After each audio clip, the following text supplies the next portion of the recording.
Ọlọ́run láàárọ̀ yìí. Thank you so much, our God, for this morning. Ọjọ́ ńlá, A great day. ọjọ́ tí ẹ̀yin Ọlọ́run dá, The day you created, tí àwa yóò máa yọ̀, that we will rejoice tẹnu wa yóò sì máa dùn nínú rẹ̀. and will be glad in it. Afẹ̀rẹ̀lẹ̀ tẹríba níwájú yín láàárọ̀ yìí. We humbly bow down before you this Bá morning. ọkàn kankan pàdé. Amen. Every soul. Ẹ mọ̀ wá wa àmọ́ra wa gan. You know us even more than we know ourselves. Oníwàásù kan ò mẹ́nikẹ́ni. Even a preacher do not know Ṣùgbọ́n àwọn anyone. Ọlọ́run tó mọ gbogbo ọkàn ènìyàn gbogbo. But you, God, that know every man's heart, Láti inú ìṣúra rẹ̀ bá wa right from pàdé. your Amen. Ní orúkọ Jésù mo gbàdúrà. Amen. part 2.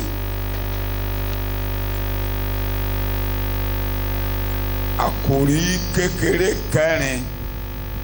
The number 4 subtopic Lábẹ́ àkòrí tí a ń bá bọ̀. under that great topic, Àkòrí náà ni pé which says, máa wo ọ̀nà keep looking ahead fún ìlú tuntun pẹ̀lú ayọ̀. for the new city with joy. Jẹ́ kí náà yín dùn gidigidi Be truly glad, torí ayọ̀ ìyanu ló wà níwájú rẹ̀. for there is a wonderful joy ahead of you. Máa wọ̀nà Keep looking ahead fún ìlú tuntun pẹ̀lú ayọ̀. for the new city with joy. Jẹ́ kí náà yín dùn gidigidi Be truly glad, nítorí ayọ̀ ìyanu ló wà níwájú rẹ̀. there is a wonderful joy ahead of you. Àwa ní tí ẹ bá ti ń wọ̀nà fún ìlú Why? tuntun pẹ̀lú ayọ̀. While you keep on looking ahead for the new city with joy, Tẹ́ ẹ jẹ́ kí náà yín dùn nípa rẹ̀. you are joyful about it. A ní kókó àkọ́kọ́ ni pé ẹ gbàgbé gbogbo ìnira yín pátápátá. The first thing that will happen is you will forget all your affliction. You forget all your troubles. Tí ẹ bá dẹ̀ ti ń wọ̀nà Why keep on looking fún ìlú tuntun forward pẹ̀lú ayọ̀. for that city with joy? Ẹ pè Ọlọ́run yóò dá yín lóhùn. You will call and God will answer you. Àní ìkẹta. And number 3, Bí ẹ ṣe ń wọ̀nà fún ìlú tuntun pẹ̀lú ayọ̀. as you keep on looking for the new city Ẹni with joy, Ọlọ́run tó ń rere gbogbo sí ojú ọ̀nà yín nítorí orúkọ Jésù.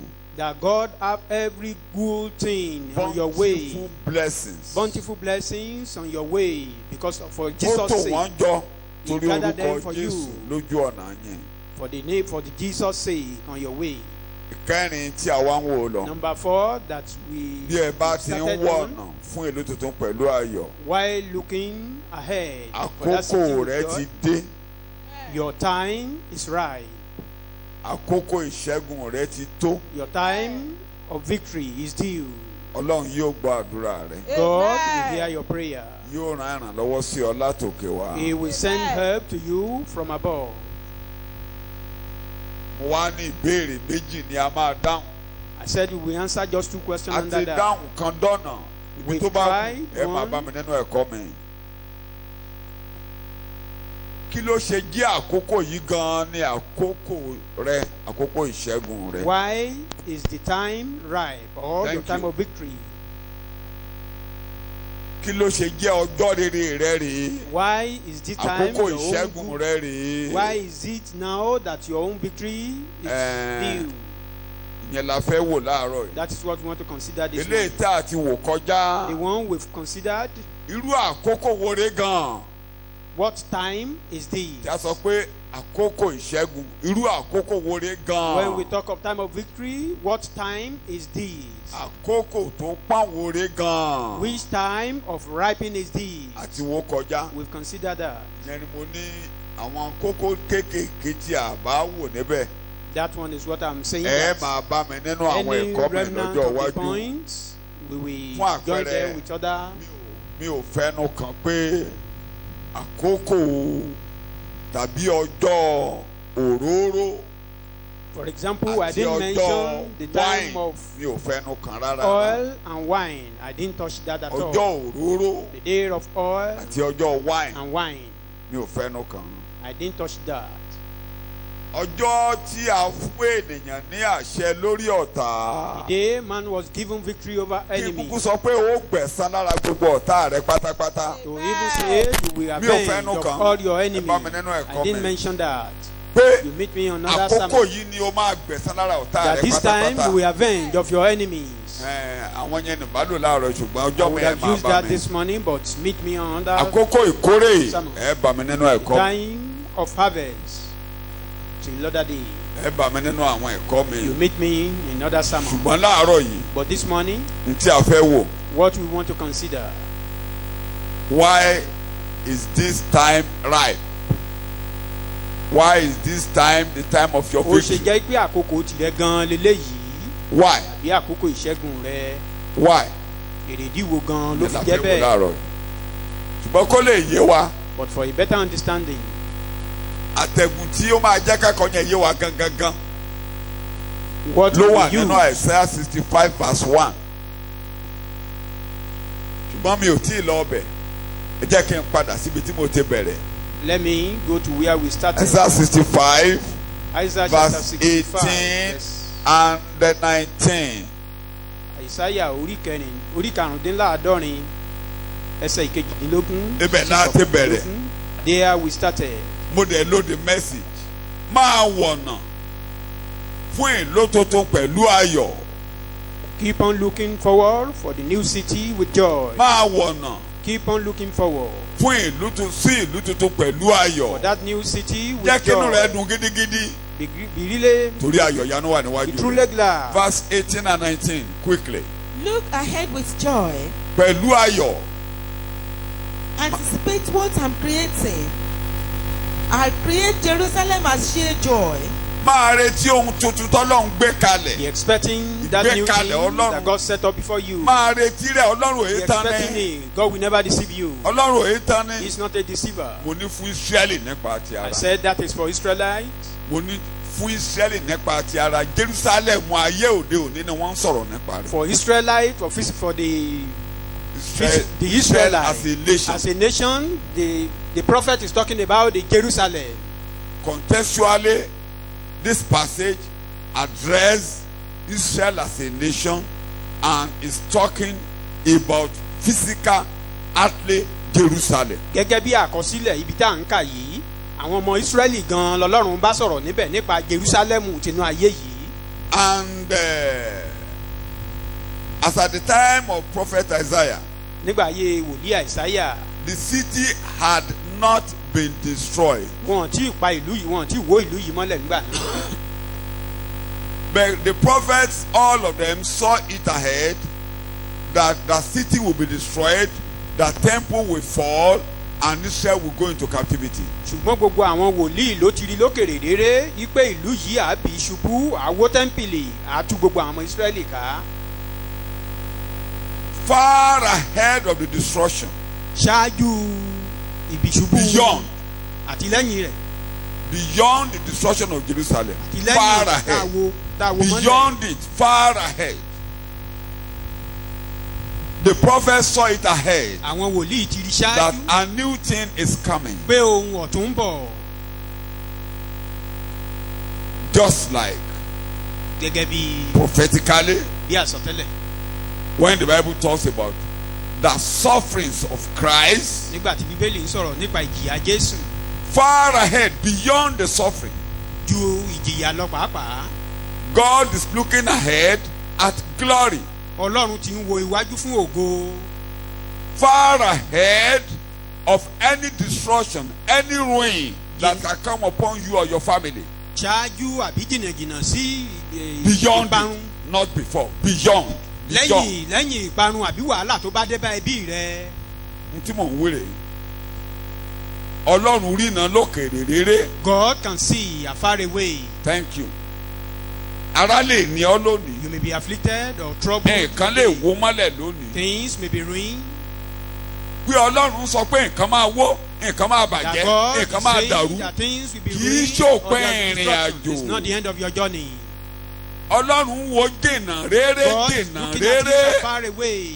far pé ire above. ló máa tẹnu ìṣubú jáde. That good thing will come out of this fall. Ògo ló máa tẹnu ìbàjẹ́ Glory jáde. will emanate from corruption. Ayọ̀ ló máa tẹnu ìbànújẹ́ Joy jáde. from sorrow. Ṣé ló máa rẹ́rìn lẹ́yìn ẹkún? You will laugh Amen. after weeping. Ó máa rẹ́rìn lẹ́yìn You ẹkún. will laugh Amen. after weeping. Ìgbéga ló máa tẹnu ìṣubú rẹ jáde. Amen. Progress after your fall. Pé o ṣubú kì í ṣòpin That you ìrìn fall àjò is not rẹ. the end of your journey. Wòlíì kan ló ké bẹ́ẹ̀. A particular Ọ̀tá prophet mi má said yọ̀ that. mí. Bí mo bá ṣubú màá ṣe kéne. Máa dìde. Sọ fúnra ẹ. Tell yourself, Lórúkọ Jésù, èmi náà máa dìde. I will rise Lórúkọ Jésù. in the name of Jesus. Ìwọ ni mo ní kó o sọ o. I mean, tell yourself, Ọ̀dà tó o bá lè sọ. If you Sọ can't pé say lórúkọ Jésù, bọ́dà Peter direct máa your dìde. prayer towards me, that I will Lórúkọ rise, Jésù, bọ́dà Peter máa dìde. that I will rise.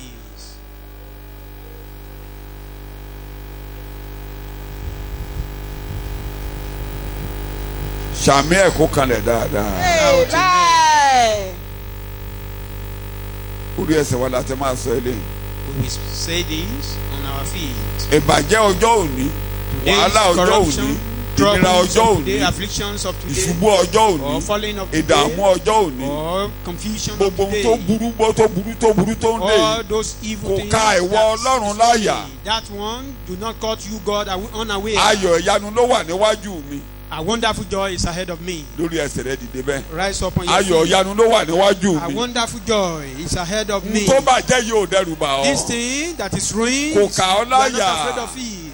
It doesn't Kò cause kà you ọ́ láyà. Ohun tó wà níwájú dáa jẹ léyìí lọ. The things ahead is better Tíwájú than yẹn ló ní this. kí n máa wò. You said I should be looking Tíwájú forward yẹn ló ní towards kí n those máa one that wò. is coming.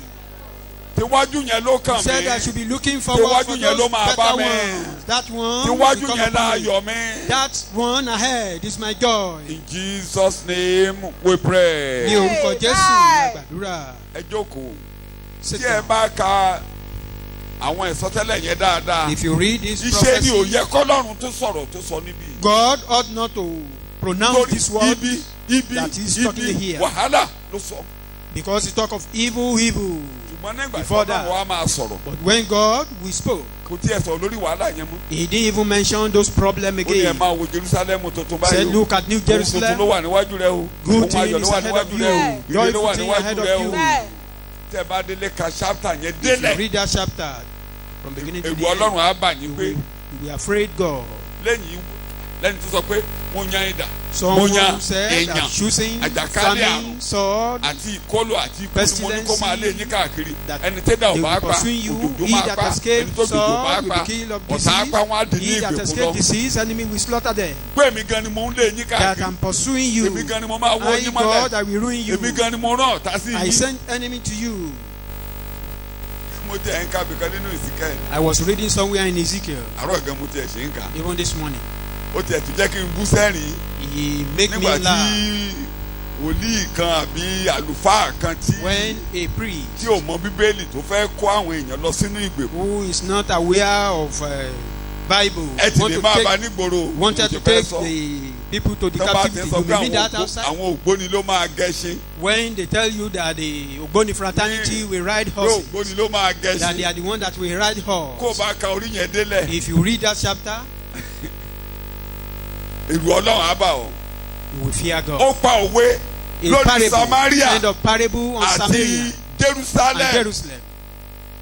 Ó lóun fẹ́ fi àwọn ọmọbìnrin méjì dáadáa hàn ọ́. He want to Ó reveal ní kan ò to hálíà kan ò themselves bọ́líà. Ó ní nígbà tí wọ́n wà ní kékeré. when they were still Ọmọge young. kékeré When tí they wọ́n were ṣẹ̀ṣẹ̀ still ń young. dìde bọ̀. Ó ní wọ́n tẹ ọmú wọn nílẹ̀ Egypt. They pressed their bread Ó to nílẹ̀ the Egypt Egypt. náà ti bẹ̀rẹ̀ ni wọ́n ti They started bẹ̀rẹ̀ from ni wọ́n ti Egypt. bẹ̀rẹ̀ ẹ̀wà àgbèrè They wọn. started their fornication from Egypt. Ó lóun kó wọn kúrò ń bẹ̀. He brought them out of that Ó place. lé èyí ẹ̀gbọ́n. The Ó elder, bá Samaria. Ó ní èyí ẹ̀gbọ́n ní Samaria. the elder one in Samaria. Ó ló ṣàgbèrè lọ He pẹ̀lú àwọn ará fornicated Syria. with the Syrians. Ó ní wọ́n tẹ ọmú ẹ̀. Ó ní wọ́n Press his bàjẹ́ breast and they corrupt títí her òun fi wo mọ́lẹ̀. till God ruined her. Ó ní àbúrò rẹ̀ ò ronú. His younger sister never Pé think kí of ló it. bá yé ẹ̀gbọ́n That òun what jẹ́. ruined her sister. Ó lóun náà tún gbéra. And she started it Ó ló tún alone gbé ọmú rẹ̀ lọ He bá took her àwọn ará bread Bábélì. to the Babel. Ó láwọn ará Bábélì wá Babylonians. dé.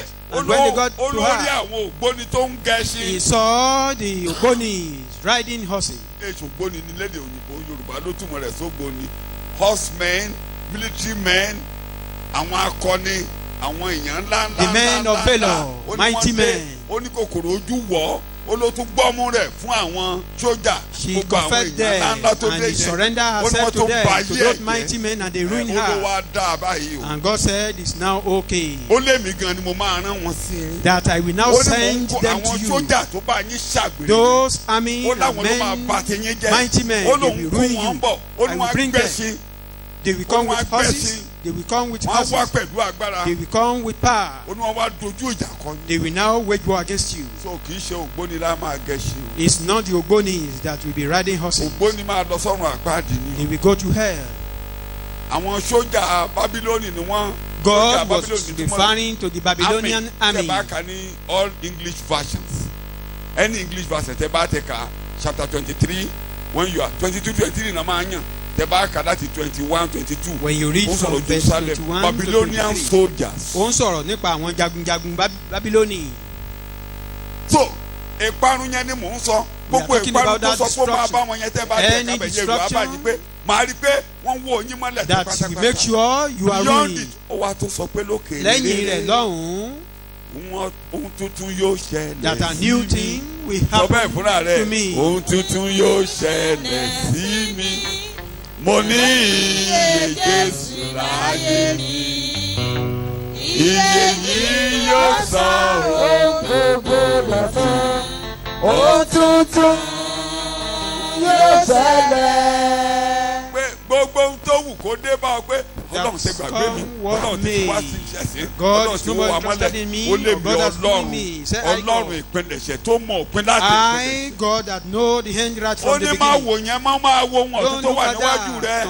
Continue Má wo looking àìsàn at tó ń those ṣe ọ́, beauty má ahead wo of you. ìlera níwájú Don't look at the rẹ. sickness. Look at the healing má wo ahead. ẹkún tó sun máa Don't look wo at your weeping of ayọ̀ wà today. níwájú rẹ Look at the joy ìyẹn ahead. ló wà níwájú rẹ Good thing is ìlera ahead. ló wà níwájú rẹ Healing is ìgbéga ahead. ló wà níwájú rẹ ìdè lórí ẹsẹ̀ rẹ wọ́n ló máa fẹ́ náà ra ẹ̀sọ́ Rise tó wà up on your níwájú rẹ feet. You will now confess what is tó wà ahead of níwájú you. ẹ ni kó máa sọ That thing that is ahead of you is Ìyẹn what ni you mò ń wò. confess. That is what I'm looking at. tíwájú yẹn ni mò ń wò I'm looking at that thing ayọ̀ ahead. ni mò ń wò I'm looking at joy. ìgbéga ni mò ń I'm wò looking at progress. ìtẹ̀síwájú ni mò ń I'm wò looking at progress. àlàáfíà ni mò ń I'm wò looking at peace. ọmọ ni mò ń wò I'm lọ́wọ́ mi looking at báyìí children ahead ọmọ of ni mò me. ń fún lọ́mú I'm lọ́wọ́ breastfeeding now. ẹkún ò sí níwájú mi No weeping before me. ìnira ò sí níwájú No mi affliction before me. wàhálà ò sí níwájú No mi trouble before me. ìrì ayọ̀ ló wà níwájú mi Good things and joy ahead ẹnu of ara ẹ ló me. máa fi sọ wọn máa sọ You will jáde confess that. tó Confess wà it. níwájú ẹ ni kò sọ. What you are seeing and before you is what you should confess.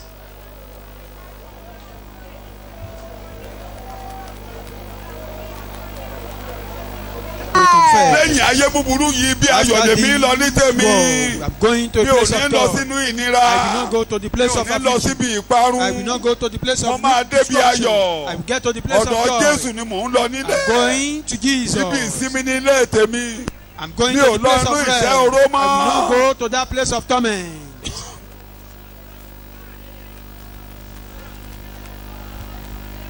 ni mo gbàdúrà Jesus' name, jẹ́ Lord, ká we mi pray. yẹn kanlẹ̀ dáadáa kí wọ́n á lọ síbi tí mo lọ láàárọ̀ yìí. Where we are going.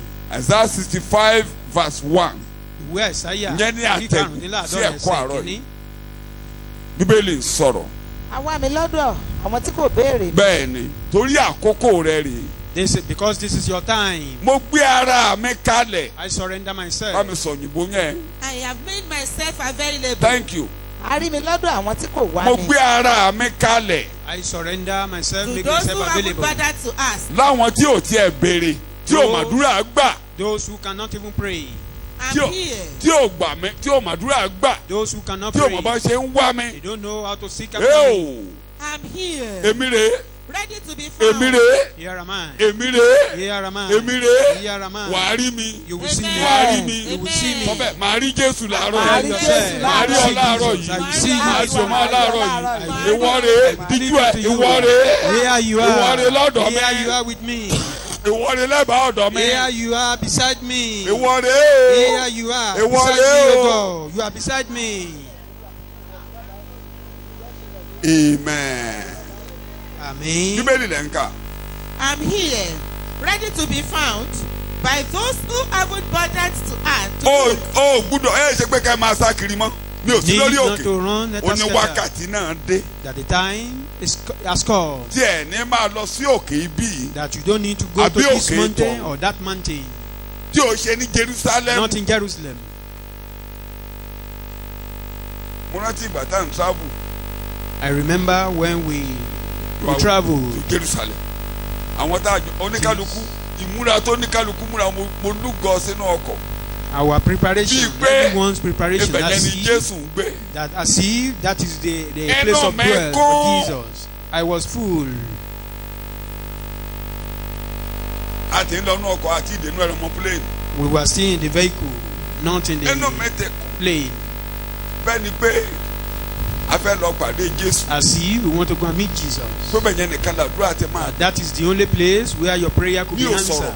Mo I ṣàgbọ́ didn't oríṣiríṣi talk. oríṣiríṣi àdúrà oríṣiríṣi ẹ̀bẹ̀ àdúrà. Different kind of Àwọn aṣáwá adé prayer. kò rí ta. We got to a junction.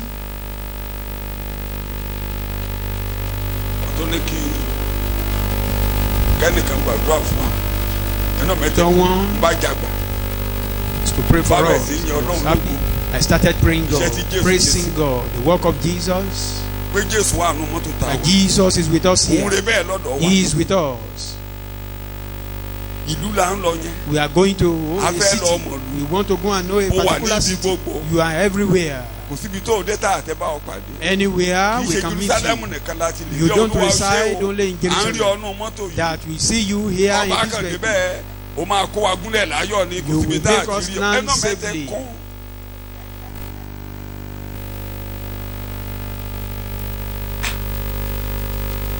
Oníkàlùkù sọ pé ìtàdúrà tẹ máa gbà. Where they are saying where their prayer will be answered. That is, they are going to where their prayer will be answered. A sì múra rẹ̀ dáadáa. They were fully prepared. Ìjọba fẹ́ lọ sórí òkè Síónì. The day we were about to go to Mount Zion, Lórí òkè Síónì gangan. Mount Zion, Nílùú David, wọ́n rí òkè Síónì. the city of Wọ́n ti David. yẹn ẹsẹ̀. Mi ò rí bí tiwọ́ bọ̀ mọ́. Wọ́n ní orí òkè Síónì ní ìdáǹdé wà. And they said, there shall Wọ́n ní be àwọn deliverance gbàgbọ́ tó bá upon ní Mount deliverance. Zion. Ó yá orí òkè Síónì là ń lọ We are ìbá. going to Mount Zion. Bọ̀túnṣe àyà lọ́wọ́ ṣàràn mi lọ́wọ́ mo ṣe wọn bá tí mo lè ṣe. I was able to do the little I could. Wọ́n fún mi láàyè kékeré They kan gave láti me ṣe kọ́. just a Ṣé chance. wọn bá tí mo lè ṣe kí n kọ́kàn wá kúrò I níbẹ̀. tried the little I could just to Àtúndì à ń divert lọ their síbi spirit ògiri from tó ìgànná tó ti ṣẹ́. And they said they were going to a dilapidated ìgànnà fence. tẹ́ḿpìlì tí Ọlọ́run bí wó tó ní ilé fence. yẹn gbóhùn á bí wó The wall, gbóhùn sí níbẹ̀ the temple that wọ́n got bí pulled yẹn wọ́n down, tún kọ́ the remnant of the ìgànnà yẹn fence. gan ègiri àpàlà kì í sára That wall tẹ́ḿpìlì is not even part of wọ́n ní the kẹ́ ẹ temple. máa kọ ẹ̀bẹ̀ àdúrà And they said they should write a prayer request. gbogbo ogun tó bá ti ń bá yín jà All ẹ kọ your fún battle, mi kékèké, write kékèké, it in a kékèké, sheet of kékèké, paper. kékèké, kékèké. Write them in a sheet ẹ of máa rí paper. lórí pépà ẹ máa rí nínú tẹlifíṣàn tẹ bá ń rí táwọn èèyàn bá ti lọ ẹ kọ sí mi kékèké. See them? Bóyá oníkálukú They ló write dá it in a ẹ lọ sheet of kí bọ̀ paper gan-an. or a piece Ìyàwó of mi wá paper. bí mi pé And my wife was ẹ̀bẹ̀ àdúrà asking me táwọn kọ yìí, ta ló that this fẹ́ prayer kà? point, Olúwa wò ó. who will read it Àwọn from ilé the òkè wall. ẹni àwọn tó ń kọ ẹ̀bẹ̀ àdúrà ò retí ẹni tó máa kà á. Those who are writing the prayer request, they are not expecting ìgànnà someone làdúrà to ti máa read. wọlé sọ́dọ̀ Ọlọ́run. From that, right from that wall, the prayer will enter to ìgànnà the presence làdúrà of ti máa God. wọlé sọ́dọ̀ ọ̀tá ni mo Right gbé. from that wall, their prayer will Yeah, enter to the yeah. presence of God. Nonsense. níyẹyẹ wọn lọ ń kó tí kíní àwọn ọba pé àdúrà kàdúrà tẹ bá ti gbà nù ilé ìkárí The kings, that whatever prayer you offer in this temple, ilé ẹbọ kí ni mo pè é kí ni mo pè é ẹni tí ó ju tẹ́ḿpìlì ń bẹ níhìn greater than the temple is here. ta ló ju tẹ́ḿpìlì kí Who ló is orúkọ rẹ̀ it? yìí Greater than that temple, Jesus. ẹni tó ju tẹ́ḿpìlì ló ń gbẹ́nu rẹ̀ ń bẹ Greater than ó ní mo ti temple gbé ara dwelling mi in kalẹ̀ you. mi rẹ níwájú rẹ That greater I am than before the temple. you. so àwa Ọlọ́run ká mú We are no more seeking. tẹ́ ẹ bá For fẹ́ God tọ̀ ẹ̀ lè elsewhere. tọ̀ ọ́ lọ èmi You náà tọ̀ can ọ́ lọ ni. travel. kí mo ní mo ṣe excursion lọ Just a kind of excursion. mo ṣe pé mo wá Ọlọ́run lọ Not that I'm looking for, mo lọ mọ for bẹ́ẹ̀ God. kí mo ní mo lọ Just to ṣe know the place. mi ò lọ ṣe ilẹ̀ àná ẹ̀sìn mi ò Not to mo religion. ń ṣe pé mo ní ká ẹ máa pè mí ní JB I'm not saying mo you lọ should be referring to me mo as tọ̀ kí mo ní mo ṣe mo JB. tọ̀ mo lọ mọ̀lú just a kind of excursion.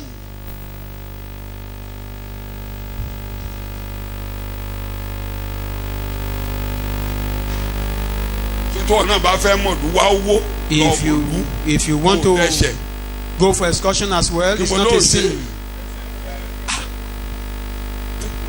inú ilé la tẹ́ kalẹ̀ náà ọjọ́ mẹ́ta We were reading some ní òkè láṣẹ Jerusalem káàkiri as òkè ló yí káàkiri mountains lóòótọ́ surrounded Jerusalem. òkè Olifi It's true, gbogbo ẹ̀ yí káàkiri mountains surround Jerusalem. òkè ló yí ká báyìí ní òkè láṣẹ Jerusalem ká mo lóòótọ́ ni o As bẹ́ẹ̀ ni mo mountains rántí àwọn surrounded òkè yẹn Jerusalem. lẹ́kẹ̀kẹ́ tó yí ká And I was remembering those pé mountains bẹ́ẹ̀ one ni wọ́n after yí the àwọn tó other. bẹ̀rù rẹ̀ ká So also God surrounded those who fear bẹ́ẹ̀ ni Him. búburú ṣe lè náà pa There is no way enemy can stretch forth his rod, òkè ló yí ìlú ìka lóòótọ́. because this city is encompassed with mountains.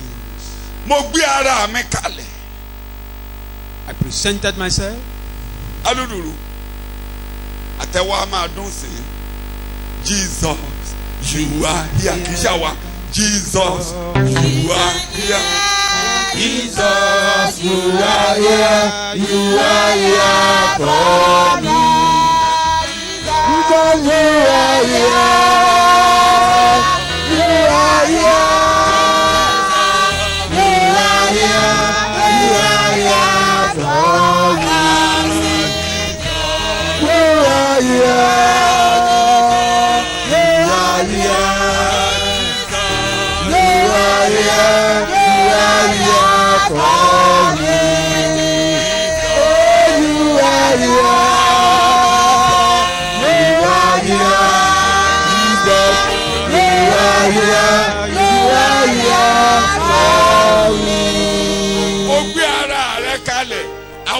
Èmi náà rẹ Olúwa bíbẹ̀ èmi náà rẹ níwájú rẹ Olúwa èmi náà rẹ níwájú rẹ Olúwa. I am here before you.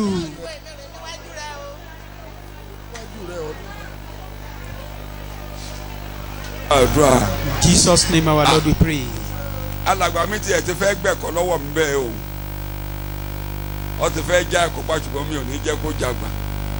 Ẹ jọ̀ọ́ tó bá jẹ́ pé Jerusalem la ti máa rí Jésù. If we were to see Jesus in Jerusalem, how many of us can travel down there?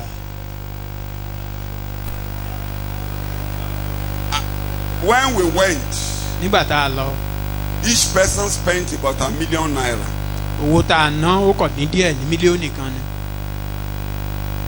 Owó tá a san kalẹ̀ over 700,000. The advance payment ìgbà yẹn la máa mú over 50,000 Then DTA dání owó basic travel allowance kó máa náwó lọ́hùn ìyẹn ò sí lára owó 50,000. òtẹ́ àti gbogbo It's not part of àtọwọ́ ìrìn àjò Your gbogbo hotel mọ́tò tó ń gbé wa lọ́hùn àti sanwó rẹ̀ will òtẹ́ tá ń pay fún àti sanwó for rẹ̀ all the oúnjẹ tá à ń jẹ vehicles boarded àti there, sanwó rẹ̀. the food and every other thing.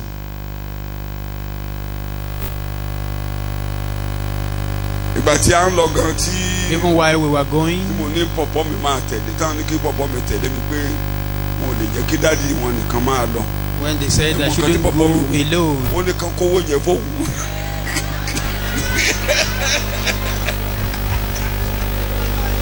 she said they should give her that money instead of just use it on pọ̀pọ́ mi excursion. ní kán kówó yẹn fóun wọ́n wá sọ fún pé And she a ò was lè told, fún ẹ lówó a fẹ́ kó o bá dádì wa lọ a lè jẹ́ kí we dádì can't wa give you the nìkan. money, we don't only want our father to go alone. kò fi ó gbàtà dọ́ǹkan táwọn èèyàn ń sọ táwọn kan ń jọjọ ń rìn tó ń sọ pé While they ó were lóun working fẹ́ wà together, ó ní dádì nìkan náà lòun rò pé ó máa lọ And she said ó lóun he ní didn't káwó want to fóun kó wà náwó talk, yẹn jẹ nítorí pé kò that they sí. should just give her the money to spend the money. shout hallelujah. Okay, hallelujah. ẹ̀yin mélòó ló lè lọ Jerusalem. How many people can Ibẹ̀ afford làdúrà tẹ máa gbà, ó yá, ó yá, ó yá, travel ó yá, ó down yá, ó there? yá. Ẹ máa Assume wọ́, that ẹ is máa the wọ́, only ibẹ̀ place you làdúrà can tẹ see máa gbà. Jesus. Olúwa ò ṣe o. Just thank God. a ò wá o káàkiri. We are not looking for you elsewhere.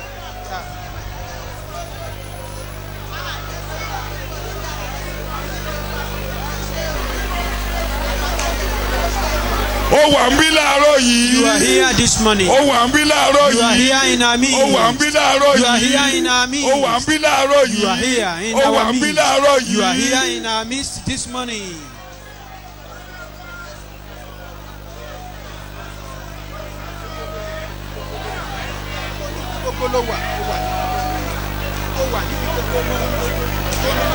ní orúkọ Jésù Olúwa wa ni a gbàdúrà. In Jesus' name, our Lord, we pray. ẹ wo ọmọbìnrin tó kú lọ́dọ̀ Abraham yẹn. Look at that woman ó ń sá lọ. Move away from wọ́n ní Abraham. ìyáálé ẹ̀ fóònù He was ẹ̀mí running ẹ̀ tó away. lọ girigirigirigiri. She was bẹ́ẹ̀ ni going, áńgẹ́lì Ọlọ́run pàdé lójú. and the angel of God met Agari. her. Hagar. Agari. Hagar. Agari. Hagar. ìgbà tó ṣáà máa bá sọ̀rọ̀ tán. wọ́n ní After ìwọ lóyún talking with her, Ọlọ́run tó rí mi. and the Holy Spirit was telling ó ń her sá that lọ you ní are padà lọ pregnant. tẹríba. And she said, the Lord has ẹ̀mí seen. mọ́ náà bá àwọn kan sọ̀rọ̀ ẹ̀ tẹríba Hear me. tẹríba. Holy Spirit is talking to Mo some ti people. gbàdúrà yín, Just tẹríba bow láàárọ̀ down. ìmọ̀ ń I've heard gbàdúrà your prayer. kọjá. Passing through the shore. tẹ̀rí ẹ̀ bá Ọlọ́run Bow orí mi láàárọ̀ down. yìí. God, you see me. Orí mi láàárọ̀ yìí. God, you see me. Orí mi láàárọ̀ God, you yìí. see me this morning.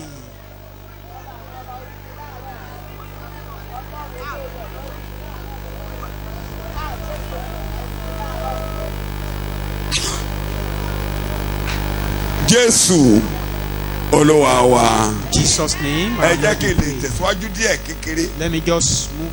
Wọ́n ní àkókò wo rèé? Ẹ má gbàgbé What time is this? I'm available. Ká ẹsẹ̀ yẹn mọ̀mọ́ kí mi tó lọ parí ẹ̀. Òyìnbó yẹn ń sọ̀rọ̀. Have made myself available Available. to those who haven't bothered to ask. I'm available. Pé mo wà I'm here. lọ́dọ̀ yín. I'm here. Ready Mo wà to be níbí. found. Wàá rí mi. By You will those see who me. haven't Wàá rí ọwọ́ mi bothered láàárọ̀ to See yìí. my hand. Amen. Wàá rí agbára mi láàárọ̀ See my yìí. power. I kept saying, I'm here. Mo ń I'm pariwo. right Mo here. tún tẹnu Mo ń mọ́. pariwo I pé bí ni mo emphasize wà. that I'm here. Níbi tí méjì àbí mẹ́ta bá ti péjọ Wherever there are lórúkọ mi. 2 or Mo 3 ń gathering pariwo in pé my mo wà ń name, bí. I'm saying I'm with them. So ìdí tí ó fi jí àkókò yìí gan-an That ní is àkókò why ìṣẹ́gun rẹ that this is nìyẹn. your own Kókó time àkọ́kọ́. of victory. A rí àyè We have access láti rójú bàbá. to see His face. A rí àyè We have láti access rójú Ọlọ́run to tá a ń see pè. the We face have of our God. access to him, to the Father. Aráyè sọ́dọ̀ bàbá wa. Díẹ̀ tó fi jẹ́ pa àkókò ẹ̀rí. That is why this is your own time. Onídìí àti sákìrì bàbá You wà need bí. not to run Bàbá wà scatter. bí. The Father is here. Jésù sọ àsọtẹ́lẹ̀ Jesus prophesied nígbà tó ń lọ. while He was going. Ẹ má jẹ́ kí ọkàn yín kí ó. Let not your heart be troubled. Gbọ́ mi o. Listen to me. Mo ń wọnú ẹ̀kọ́ lọ nìyẹn. Ìjọ́nú orí kẹrìnlá. John chapter 14. Ìdí tó fi ní kọ́kàn òun má dàrú. The reason why He was saying we shouldn't be Mo bọ̀ bẹ́ẹ̀ o. troubled. We are still coming there. Èmi ń lọ I'm going sí ọ̀dọ̀ bàbá.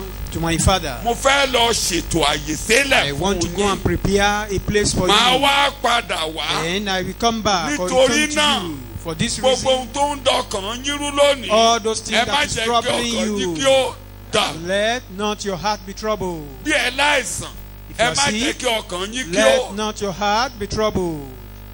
Bí ara ni yín, If you are ẹ má jẹ́ afflicted, kí ọkàn yín kí ó. let not your heart be troubled. Bí ẹ níṣẹ́, ẹ má jẹ́ kí Jobless. ọkàn yín kí ó. Let not your heart be Bí ẹ̀ṣẹ̀ ń troubled. jà lórí rẹ tó fẹ́ wú Even ọmọlẹ̀, if má sin jẹ́ kí ọkàn rẹ is kí about to ó. ruin you, let not your heart Bí be o mọ tó troubled. lè ṣe ọ́ láyé, Whatever Jésù happens, yanjú ẹ̀ pẹ̀lú ẹsẹ̀. Jesus settled everything with Má that jẹ́ kí verse. ọkàn rẹ kí ó. Let not your heart be Mo troubled. fẹ́ ṣètò. I want to make a plan. Ẹsẹ̀ yẹn ní ìtumọ̀ méjì. That verse fẹ́ has too ṣètò. many. I want to make Bí a ẹ plan. ṣe máa ráyè rí ojú How bàbá. you will have access to my presence. Yẹn làkọ́kọ́. That is one. Mo fẹ́ ṣètò. I want to make Bí a ẹ plan. ṣe máa ráyè rí ojú How bàbá. you will see His face. Èkejì, Secondly, tẹ́ ẹ bá ti rójú bàbá. when you have Ẹ access to dé Him, sọ́dọ̀ bàbá níkẹyìn ayé. then you return to Him at the end of your Ẹ journey. wá rí lédè sí lọ́dọ̀ rẹ̀. You will have a place to rest. Mi ò fẹ́ at the end kẹ́nu of your láyé. journey. I don't want you lost in this Ẹ má world. jẹ́ kí ọkàn yín kí ó. Let not your heart be troubled.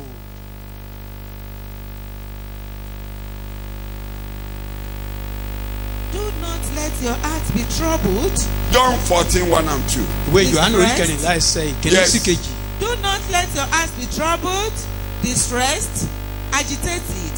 Gbogbo gbígbóná ọkàn ara níní kí là á Every ṣe ṣe. agitation, Ẹ má how do jẹ́ we kí do ọkàn it? yín kí ó. Let not your heart be troubled. You believe in and adhere to entrust kódà him. nígbà tó bá parí ẹ̀kọ́ yẹn dé orí Even kẹrìndínlá at the orí end of kẹrìndínlógún that mo fẹ́ kó yín lé baba chapter lọ́wọ́ 15, ni he said, I want to hand you over mo to fẹ́ Father. nígbà tí mo bá parí ètò After mo I ṣe pé finish the plan, mo ṣe pé màá máa bẹ bàbá fún not yín that I will be rárá begging Father for ẹ̀yin fúnra you. yín á máa bá bàbá You sọ̀rọ̀ yourself, mo you fẹ́ parí ètò communicate with Father. Let me finish ìgbà tó there. bá parí ètò kó ṣe pé màá máa bẹ bàbá fún After yín settling the thing, ẹ̀yin àti bàbá á every máa other sọ̀rọ̀ thing, mo fẹ́ kó you will yín be lé lọ́wọ́ communicating together with your Father. Chapter I want to 16. hand you over to Him. ìgbàanú sọ pé lọ́jọ́ náà òní lọ́jọ́ náà When He òní said, lọ́jọ́ náà in that ẹ day, bèrè today is ohunkóhun that day, lórúkọ mi you will ask bàbá yóò anything in my ṣe name, and God will do it. Amen. that's 23-24 chapter 16 Orí yóò tó ń bọ̀ kẹrìndínlógún, mú un lọ báyìí ẹsẹ̀ ẹni sùn ìkẹtàlélógún sí kẹrìndínlógún. ìbànújẹ́ bá yín báyìí Jésù fẹ́ kú Today, tó ń ṣàánú Jésù you yóò are má ṣàánú troubled. Jésù Those who are busy ọjọ́ for rere Jesus mi don't ló look for dé. my own good has Sátánì come. máa halẹ̀ mọ́ mi mọ́. ariwo lásán ló ń pa kiri mo fọwọ́ sọ̀yà nínú Jésù ọjọ́ búburú ẹni tó gbé ọjọ́ búburú lọ nípa kí nípa ẹ̀ṣẹ̀ má jẹ́ mọ́. Mo pariwo wípé ọjọ́ búburú ti là láyé mi. don't worry your mind Má yọ ara rẹ lẹ́nu. stop being disturbed Ṣíwọ́ dídàmú. wàá rójú Ọlọ́run láàárọ̀ You will see the face of God this morning. àdúrà rẹ̀ á gbà láàárọ̀ Prayer will be answered. òkè yẹn á di pẹ̀tẹ́lẹ̀ That láàárọ̀ mountain will become a Amen. ó plain. ìwà àti bàbá àjọjọ sọ̀rọ̀ But you and God, you communicate together. ó ń ka bẹ́ẹ̀lì ní ìjọ náà yóò bí mi léèrè ohunkóhun ó ti bọ́ sí 16 nìyẹn ẹni bíbí lẹ́yìn lóòótọ́ lóòótọ́ ni mo wí fún yín bẹ́ẹ̀ ni ohunkóhun tí ẹ̀yin bá béèrè lọ́wọ́ bàbá ní ẹ̀yin orúkọ àti mi bàbá lá máa sọ̀rọ̀ òun ò fi fún ẹ yín ní ìdí àti máa wá mi communicating together. orúkọ You mi don't need to lẹ́ẹ̀kan look máa for lò me. You only use bàbá my yín name. àti bàbá ni mo kó yín lé lọ́wọ́ I handed you over to Father. I to the assure father you. To to the the Father. father I assure you. Most solemnly I tell you that my Father will grant you whatever you ask whatever in my name. in my name As presenting all that I am. títí di ìsinsìnyí ẹ kò tí ì béèrè ohunkóhun lé orúkọ mi Up to this time you have not asked a single thing in my name. ẹ béèrè ẹ ó But sì rí now- gbà ó ti tó Ask. tó ìsọtẹ́lẹ̀ yẹn That prophecy òun ló wá ní ìmúṣẹ now báwo ló ṣe kàn comes to ọ́ fulfillment. How are you concerned? báwo ló ṣe kàn ọ́ How are you now concerned? Róòmù orí ìkarùn Romans chapter 5. bó ṣe kàn ọ́ láàárọ̀ yìí ni This is how. bó ní ìsọtẹ́lẹ̀ yìí ṣe máa ṣẹ mọ́ ọ lára How will this prophecy Róòmù come orí to pass ìkarùn on you? ẹsẹ̀ ìkíní sí ìkejì Romans 5. Jẹ́ bí jẹ́ a kí ti ìsọtẹ́lẹ̀ yẹn ṣẹ mọ́ ọ lára Let the o prophecy come Bíbélì. to pass. ǹjẹ́ bí a sì ń dá wa láre nípa ìgbàgbọ́ Number one. Therefore, since we are justified, acquitted, tí ẹ bá declared wá gba righteous, Jésù gbọ́ When you now believe tí ẹ in gbà Christ, pé ẹ ò lè ránra yín and lọ́wọ́ you believe you can't help ẹ ò yourself, lè dáborí you ẹ̀ṣẹ̀ cannot overcome sin ẹ ò lè dágbára alone. yín lọ́wọ́ You àgbèrè cannot deliver o yourself ò from lè gbára ẹ fornication. kó o má ṣe pé You cannot o do ò lè without ṣe kó o cursing. má bínú You cannot do o ò without lè ṣe kó o angry. má ronú ibi You cannot do o ò lè without má evil jà thought. You cannot but fight. torí ẹ̀dá ni ẹ̀ṣẹ̀ Because sin itself is a tó bá sọ nature. pé mo máa tíra kí n mọ̀ ṣe pé You lọ́dún may say ìrọ̀lọ́ you will mẹ́pa try not to cause this year. ẹ̀dá You are deceiving ẹ́ńjìnì yourself. ègbé wà lókù rẹ̀ The engine of sin is within ẹ́ńjìnì you. ìjà bolówà Engine of fighting reside in eo you. ẹ́ńjìnì ìkórira bolówà The engine of hatred ẹ́ńjìnì resided kó máa rojú reside in ẹlẹ́jọ́ you. bolówà The engine of backbiting. ẹ́ńjìnì tó fi ń mú yàn lọ́ta The bolówà engine to which hand is in you. o dẹ̀ lè dára rẹ̀ gbà And you can't deliver yourself. ẹ́ńjìnì yẹn ló dẹ̀ máa pa ọ́ And that engine tí a will bá gbọ́ lọ́wọ́ eventually ẹ́ńjìnì kill yẹn you wà if you are kúkú not ọ̀nà wà delivered pa from me. pátápátá ẹ́ńjìnì ni It's an engine. ẹ́ńjìnì ni Engine. tó wọ́n láwọn ní sìgá But you see, a smoker, tó bá ń mu tó bá ti mọ́ lára béèyàn bó bá lóhùn ní mímọ́ bó bá ń mú lọ́dọ̀ tó bá gbóhùn he promised I should you do that. not to smoke again. If he's passing by the smoker, he will be trying to perceive the smoke. Because he can't deliver himself. The engine is within him. gbogbo àwọn tó mú gógóró dáadáa Those drunkards tó ń mu gbó dáadáa that tó ń mu smoke sìgá mu head, dáadáa cigarette àwọn tí smoke, àgbèrè ti wọ̀ láṣọ those whom fornication tó jẹ́ pé become their lókùnrin norm. lóbìnrin àwọn kan wà tó jẹ́ pé wọn ò lè Men, ṣe é women, they can't do without it. ìgbà wà lọ́dọ̀ ọmọ àkàmì lára mu àbúrò mi kan mú. While we were still young, ṣé à ń mú yàn lọ́wọ́. I was trying to help a particular young brother. He said, brother, ó ní mò ń try. said, I'm ó trying. ní kì í ṣe bí. It's not ó mine. ló ń wù ú ṣe. I only love to do it. mo ló ti sùn. ó ló dùn. and I was a young man mẹ́nu yàwó. mo ní ìkan burúkú ló fẹ́ pa ó ní kì í ṣe bí. I said, this thing will ruin you. And he said, it's not my fault. I handed her over to Jesus. mo ló lè ṣe. Tell Jesus that I can't deliver myself. tó o bá sọ. If you don't say kó o it, lè sinmi lé Ọlọ́run and dáadáa trust bẹ́ẹ̀. in God like that, you can't be free. ó lè bọ̀. You can't be free. so gbogbo ìwà ìbàjẹ́ ayé wa. All the corruptions, gbogbo ẹ̀ ń jìnnì in ẹnu our ayé life. wa tó so wá dẹ́ni all ìparun. those engines that ìjọ turn tó o us bá to ti be a ruined wá people, sọ́dọ̀ Jésù pé the day you come mi to ò lè Jesus, rárá mi lọ́wọ́. that I cannot Kí ni mo help pè é? myself, kí ni mo pè é. that I can't help myself.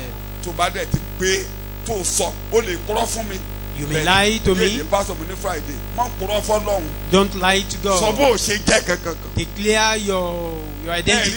gbogbo wa máa ń láìka obìnrin John orí kẹjọ. You know, we all love that women of John chapter 8. ìtumọ̀ ìdóríkodò ẹ̀ ni pé. The meaning of our bound down is that it is my fault. gbogbo wa ló láìka olè orígi àgbélébù. We love that kí ni sin orígi àgbélébù on the ṣe? cross. ó ní inú ẹ̀ṣẹ̀ said, láwà mo We jẹ̀bi are in sin. I'm guilty. mo jẹ̀bi I'm guilty. olóòótọ́ lọ. You are faithful.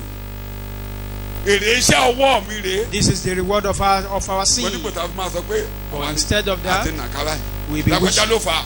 wishing, kì í ṣe mi náà. pointing, accusing obìnrin kan ló fingers. ṣí ara ẹ̀ sílẹ̀. It was a woman that ní wọ ẹlẹ́ńjìnì àgbèrè. enticed Kò ṣe sá. me. ṣebí Joseph sá àbí kò sá. didn't Ew. Joseph ran away? Didn't he tán run? tilẹ̀kùn mọ́ sí yàrá. The door was even shut, tán ṣí rẹ̀ alẹ̀ fún. and the woman wọ́n dì í mú bẹ́ẹ̀ remained pé there. kò lè lọ lónìí. He hold on to Wow, him. wow, wow, She wow. hold on to him. ọwọ́ bá ọ lórí ìwọ ọmọ. I caught you today. kí ló ṣe. He escaped for wọ́n his ti di life. aṣọ ẹ̀ mú. ó bọ́ aṣọ ọ̀hún lẹ̀. He removed the garment ó ṣílẹ̀kùn ó sá lọ. and ran away. ẹnìyẹn rí ìrànlọ́wọ́ gbà. That person, ìwọ náà lè rí receive ìrànlọ́wọ́ gbà. help. You can as well receive such help. lágbájá ló fà á. ṣe é pé Somebody calls tí you. a bá fẹ́ ṣèdájọ́ ọbẹ̀ If we want to judge, ó lè ṣe àbí. he can bá do ti sọ̀rọ̀ it. fọ̀fọ̀ pé kì í ṣèbí mi. That is not my ẹjọ fault. ṣébi ẹni ní ti ara ẹni kì í ṣe ṣùgbọ́n èbí We ẹni can say it's not èbí his ẹni. fault. màdàmú ló fà gbogbo ní àzọ. The woman calls it. burúkú èlèṣù ni. It's inú afẹ́fẹ́ ló ti jáde wá. she's devilish. egbére burúkú. She's from atmosphere. It's an Egbére imp. burúkú. It's an imp. ó dẹ̀ bá yí ọmọ ọlọ́mọ And he jẹ́. ruined the life of that boy. Joseph ní But Joseph said, èmi ni mo jẹ̀bi mo sì ní agbára It níbi is- ara mi Olúwa jọ̀ọ́ ràn mí lọ́wọ́. It is Má jẹ́ my kí mi kó fault. sínú- mo fẹ́ bọ́nú Lord, help mo me. fẹ́ bọ́ nínú ìdè. I want to be free from this lànà fún chain. mi.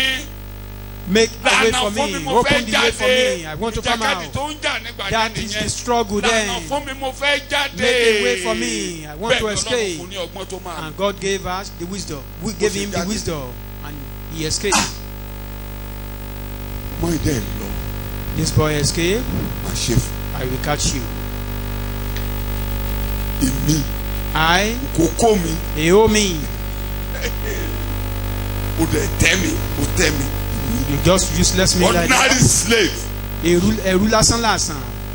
tó bá ti ń ṣe fẹ́ Ọlọ́run ẹni tó bá lóun á ṣe fún ọ ó ṣe fún ara rẹ̀. If you are doing the will of God, anyone that want to deal with you will deal with tí himself. mo ló ṣe. He will deal with ṣé ẹ himself. lóhun tó ṣe fún ọ gangan yẹn. What he ó will máa do gbé to ọ you débi ayọ̀ will rẹ. lead you to your place of joy.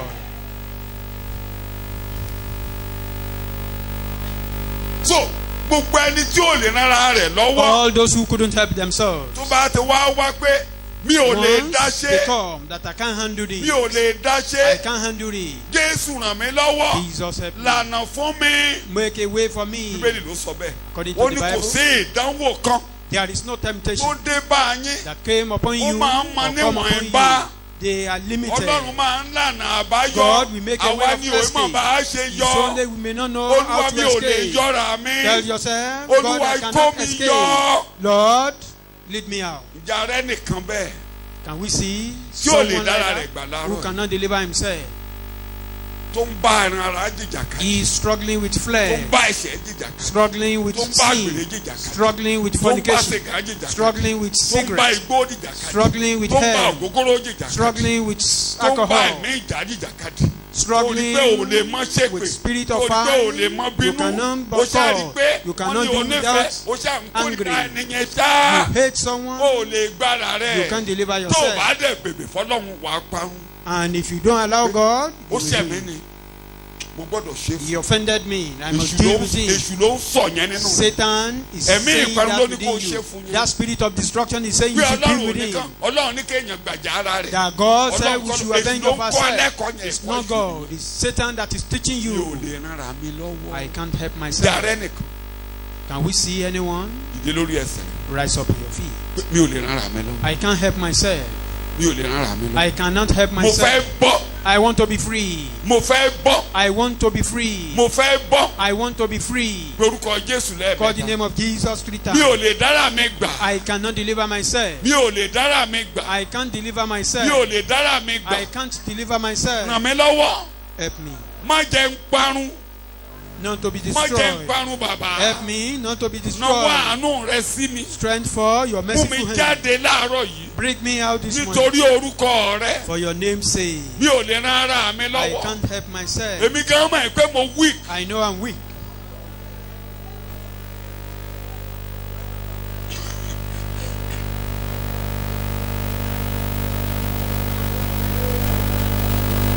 Torí orúkọ Jésù, torí ẹ̀jẹ̀ rẹ̀.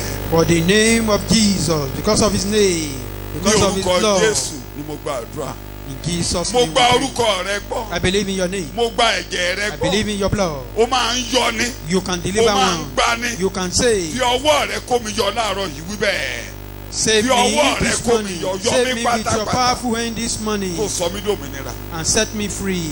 Sọ mí dòmìnira. Set me free. Sọ mí dòmìnira. Set me free. Torí o wà níbí láàárọ̀ yìí. Because you are here Ó this ń gba morning. bí kọjá You are láàárọ̀ yìí. passing by this Kó mi morning. yọ pátápátá. Deliver me totally.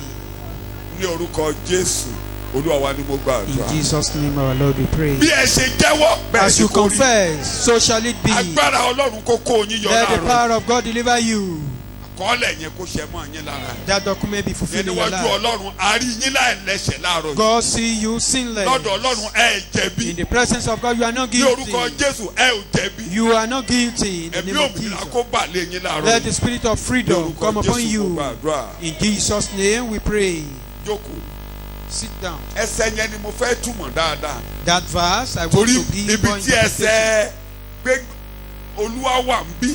That God Bí aráyè is here. lọ́dọ̀ bàbá. That we have Ibi access tó to ti His kàn wá presence. rè é This ń is kà where you are Róòmù we are orí concerned. karùn-ún Romans Bíbélì chapter 5. sọ̀rọ̀. ǹjẹ́ bí a sì ti ń dá wa láre nípa ìgbàgbọ́ Bẹ́ẹ̀ni, àwa ní àlàáfíà lọ́dọ̀ Ọlọ́run bẹ́ẹ̀ni, nípa Olúwa wa Jésù Kristi. ó ti tó.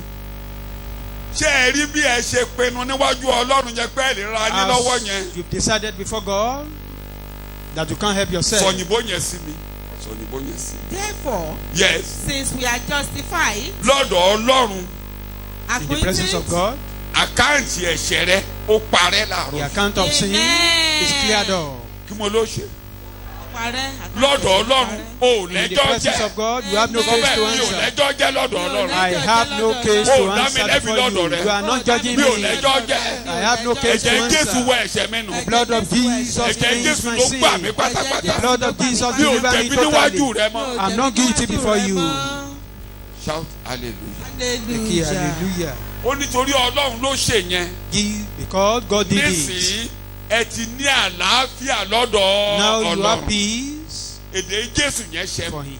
That language So of peace has come àlàáfíà to jẹ́ pass. tiẹ̀ láàárọ̀ yìí. The peace be unto you this morning. Gbogbo nínú ọkàn rẹ báyìí máa wí bẹ́ẹ̀ kálàáfíà kó jọba. Let peace reign in my Kí heart. àlàáfíà kó Let jọba. peace reign in Kí my àlàáfíà heart. kó Let jọba. peace reign in my heart. Kí n máa fi gboyà bá bàbá For sọ̀rọ̀. me to speak with Kí God with àlàáfíà boldness. kó jọba. Let peace reign. Kí àlàáfíà kó Let peace jọba. reign in my In the heart. name of Ní Jesus. orúkọ Jésù. In the name of Ní Jesus. orúkọ Jésù. Jésù Olúwa wa. Jesus' name. ìtumọ̀ rẹ̀ The nìyí meaning is bí this. Ọlọ́run ṣe dá yín láre yẹn tẹ́ ẹ fi bọ́lọ́run sọ̀rọ̀ As you are yẹn being justified by ọkàn God, yín á balẹ̀ báyìí your heart will be settled. bí ìgbà tí Jésù sọ̀kalẹ̀ sáàrin àwọn ọmọdé Just sórí like when Jesus descended to the ọkàn rẹ̀ á midst of balẹ̀ the báyìí. disciples and he said, We peace be have unto the you. peace of reconciliation to hold and to enjoy. ọkàn ẹ̀ balẹ̀ pé bàbá ti ṣàánú fún mi You are pé settled that a ti mú God, ẹ̀ṣẹ̀ kúrò lórí orúkọ mi He had mercy mo upon me, di ara àlẹ́ sins no Ọlọ́run more wíbẹ̀ upon my mo di name. ara àlẹ́ I Ọlọ́run become the household of mo di ara God. àlẹ́ Ọlọ́run I become the Hey, household oh. of Mo di God. ara ilé mo Ọlọ́run. ti rí àánú gbà I receive her. mo rí àánú gbà I receive her. wíbẹ̀ mo rí àánú gbà I have received her. bàbá yọ pátápátá God is pleased shout with me. hallelujah. Hallelujah. bí ó ṣe kàn wá nìyẹn òbí Jésù kó wa lé Ọlọ́run lọ́wọ́ That nìyẹn was how we were concerned, and how God handed us over to Jesus. ọkàn rẹ balẹ̀ o lè sọ pé bàbá mi ti ń bẹ ní. We can now say, my Father which is in heaven.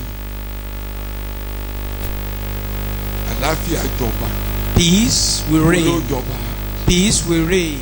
ó wàá kó èdè tí mo fẹ́ lò ó yá mi ò fẹ́ yà sí gbósùjú ọ̀sùn tí ì tán peace. We have the peace of reconciliation to hold and to enjoy peace with God through our Lord Jesus Christ, the Messiah. Through Him, also we have our access, ọ̀kadì entrance, ọ̀kadì nípasẹ̀ rẹ̀ Through him. àwa rí àyè sí We have ọ̀dọ̀ bàbá access to our a Father. rí àyè sí We have ọ̀dọ̀ access to our Father. tani mo ọ̀dọ̀ ta la rí àyè sí o. Who? ọ̀dọ̀ bàbá. bó ṣe kàn án nìyí. tí a bá yọwọ́ ẹ̀ṣẹ̀ If sin is o not lè pe removed, Ọlọ́run ní bàbá rẹ you can call God your tí o Father. bá lálàáfíà tọkàn If rẹ you ò are bá not balẹ̀ peaceful, pé bàbá yìí If bàbá there is no dáadáa ni peace, or you are o not lè settled in ráyè your sọ́dọ̀ mind rẹ̀ that lẹ̀kọ́ á tì God is a good God, you can't have access to Ẹ̀ṣẹ̀ Him. ló ń The door will be tilẹ̀kùn. shut. It is sin that kí normally ni mo shut ló ń door. tilẹ̀kùn.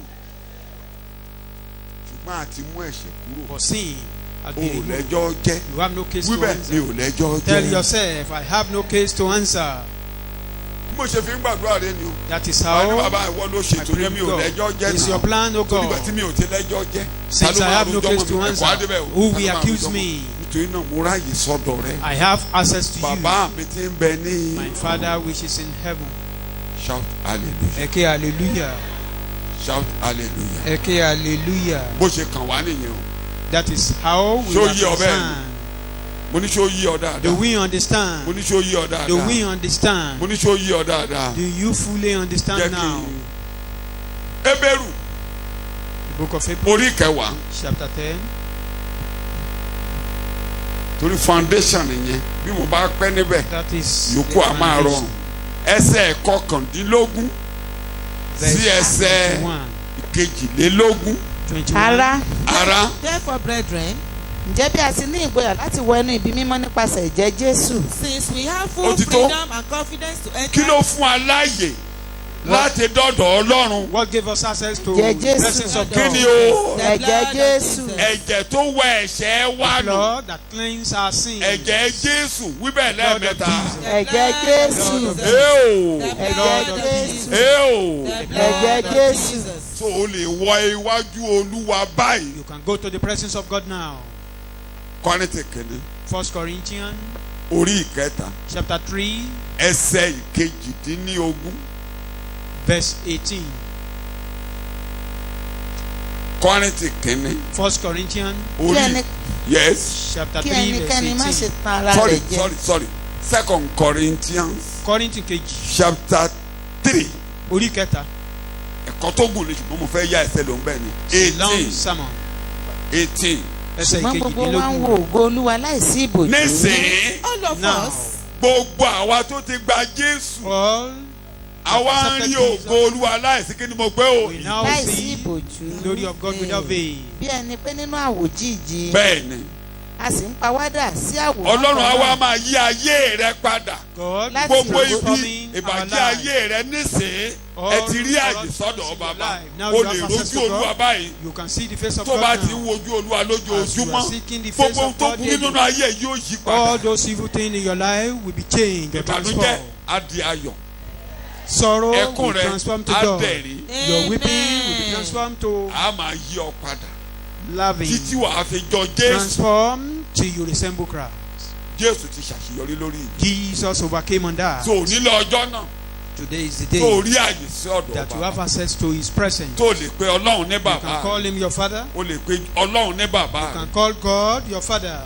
nípa ẹ̀jẹ̀ Jésù ò lè sábàlàbàlà. mo dé Through ò bàbá. blood of Jesus, mo dé ò you can bàbá. run to mo him. dé ò You bàbá. can run to him that here am I, O ọjọ́ God. náà rè.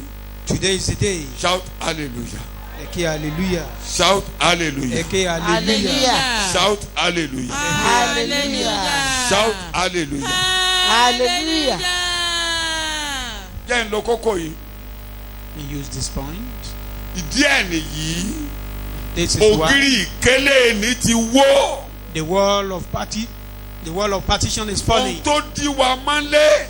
That thing that tí ò lè blocked jẹ́ up kọ́mọ ènìyàn. tó That jẹ́ pé prevents Jerusalem nìkan man, lọ Ọlọ́run wà. that make them think God is only in ń dá ń Jerusalem. dúpẹ́ sílẹ̀ kí mo fẹ́ fẹsẹ̀ rẹ̀. What we are thanking God for the other time. That's what torí I want ẹ̀ ló wọ̀ to ọkọ̀ establish. Jerusalem. Because you don't have money to tẹ́ travel bá to dẹ̀ máa lọ Jerusalem. Jerusalem ẹ̀ ní lọ lọ́wọ́ òfo. If you will go to Jerusalem, you will not go empty-handed. You ẹ will mú go ọ̀dọ́ there àgùntàn. with gold. ẹ tí ẹ lè rí ojú Olúwa gan. You cannot even see ṣe the lè face máa of di God. ẹsẹ̀ àlùfáà kan mú. You will hold on to the feet of a priest. ìjọta àlùfáà yẹn bá ti ráàyè níwájú The Olúwa. day that priest have àwa access to God, sọ̀kalẹ̀ àwa súre lé yín then he lórí. will come down to bless you. ẹ wá rẹ̀ ẹ̀rọ Ọlọ́run ẹ̀dẹ̀ ẹ̀rọ You will now Ọlọ́run. say you see God and you ṣùgbọ́n will not see him. ohun tó dènà mọ́ wa But those things tó fi that di pé block ká máa us, wá Ọlọ́run ká yẹn. make us turn us to ògiri ìkélé ní wó. that wall of partition is falling. Matthew 27 Ìwé Mátíù particularly verse 51. ẹsẹ̀ ìyẹn ṣẹlẹ̀ pẹ̀lú ìkọkànlélàádọ́ta. ikú Jésù. That one Bíbélì happened with the death sọ̀rọ̀. of Jesus. Matthew 27 Ìwé Mátíù orí kẹtàdínlọ́gbọ̀n. 50 jésù 50. sì tún kígbe Ó ní òun kígbe. rárá àádọ́ta Yes. sí ìkọkànléláàádọ́ta. ó jọ̀wọ́ ẹ̀mí rẹ̀ lọ́wọ́ Ẹ̀hẹ́n. sì wò ó wo aṣọ ìkélé tẹ́ḿpìlì sì ya sí méjì kíná ló yà láti òkè dé ìsàlẹ̀ kíná ló yà Veil of the temple. kíná ló rent. yà The veil of the temple. bó ṣe kégbe yẹn As he ní cried. nǹkan tí gbé yẹn ṣe mo fẹ́ What kà that sí ọ̀la rẹ̀. cried did. bó ṣe kégbe lé òun As he rárá cried loudly. Jòhánù John. orí ìkọkàndínlógún John 19 ẹsẹ̀ ọgbọ̀n verse 30. Jòhánù John. orí nítorí náà nítorí náà John 19 nígbà tí verse èsì ti 30. gba ọtí kan náà yes ó wí pé ó parí ó kégbe pé ó parí And he shouted, ó sì it tẹ is orí rẹ̀ bá finished. ó jọ̀wọ́ ẹ̀mí ó rẹ̀ parí lọ́wọ́ It is finished. ó wá jọ̀wọ́ ẹ̀mí rẹ̀ He lọ́wọ́ surrender kí ló his parí spirit. What Kí is ló it that parí? has ended? What is fẹ́ sọ it díẹ̀ mbẹ́ that ended? tó o bá gbà pẹ̀lú Jésù If you agree with gbogbo tí him, Jésù ló parí all that Jesus nínú said ayé ẹ̀ is láàárọ̀ finished, yóò parí. they will be finished in your life Amen. this morning. Hébérù Hebrew orí ìkẹwàá chapter 10. ẹsẹ̀ ìkeje Chapter 10 verse 7. nígbà náà ìkẹsàn ni mo wí pé Verse 9. yes kíyèsí yes nínú ìwé kíkà nì ní agbé kọ nípa ti èmi mo dé láti ṣe ìfẹ́ rẹ máa kà lọ Ọlọ́run títí dé ẹsẹ̀ ìkẹsàn nígbà tí ó wí ní ìṣáájú pé bẹ́ẹ̀ ni ìwọ kò fẹ́ ẹbọ àti ọrẹ àti ẹbọ sísun àti ẹbọ fún ẹ̀ṣẹ̀ bẹ́ẹ̀ ni ìwọ kò ní dídùn sí wọn àwọn èyí tí à ń rú gẹ́gẹ́ bí òfin mo ń bọ̀ lórí yẹn tó bá yá yes nígbà náà ni ó wí pé kíyèsí mo dé láti ṣe ìfẹ́ rẹ Ọlọ́run èdè kan wà tí mo fẹ́ gbọ́ ó mú ti ìṣáájú kúrò kí ó lè fi ìdí èkejì gbogbo múlẹ̀ ẹni bá ti ní mo dé láàárọ̀ yìí síwájú rẹ pé mo All ráàyè that sọ̀rọ̀ ẹ torí pé says, ògiri I've come nígbà before tí you this Jésù ní ó morning. parí ògiri ìkélé When wó Jesus said, bó it is ṣe ní ó finished, parí the partition, yẹn the wall of the partition, end of the fell old down. order òpin gbogbo ó mú ìlànà ti tàtijọ́, ìṣáájú take kó lè away fi ìdí the former ìkejì. and establish the second. gbogbo ti ṣáájú All tó former jẹ́ ti things òfin that is of the law, gbogbo ti ṣáájú all former tó things tinú Ádámù wá that is of the Adam, is from eléyìí tó Adam, mú ìnira wá all that eléyìí brought tó mú about àìsàn wá affliction, brought about eléyìí tó mú sicknesses, àìbímọ wá brought about eléyìí tó mú barrenness, òṣì wá brought about eléyìí tó mú destitute, wàhálà wá brought about gbogbo trouble. ti ṣáájú parí All the former things ended. wíbẹ̀ ó parí It is finished. ó parí It is finished.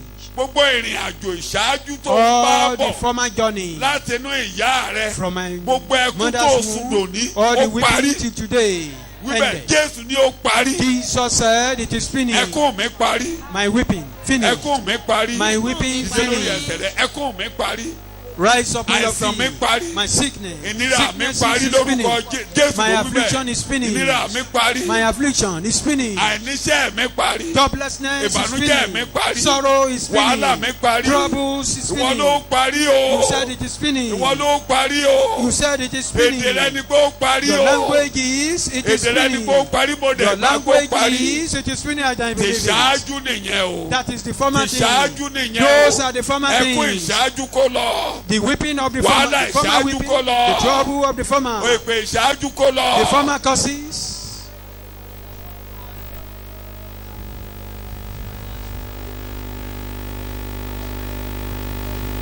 pé olúwa láàárọ̀ yìí fi ìdí Lord ohun Jesus. tuntun múlẹ̀. Establish new thing in my fi life. ìdí ohun tuntun múlẹ̀ nínú ayé. Establish new thing bó o ṣe ló in my parí life. nìyẹn. As you said ó it mú is ti finished. ìṣáájú kúrò. He removed the kó former lè thing fìdí èkejì to múlẹ̀. establish the second.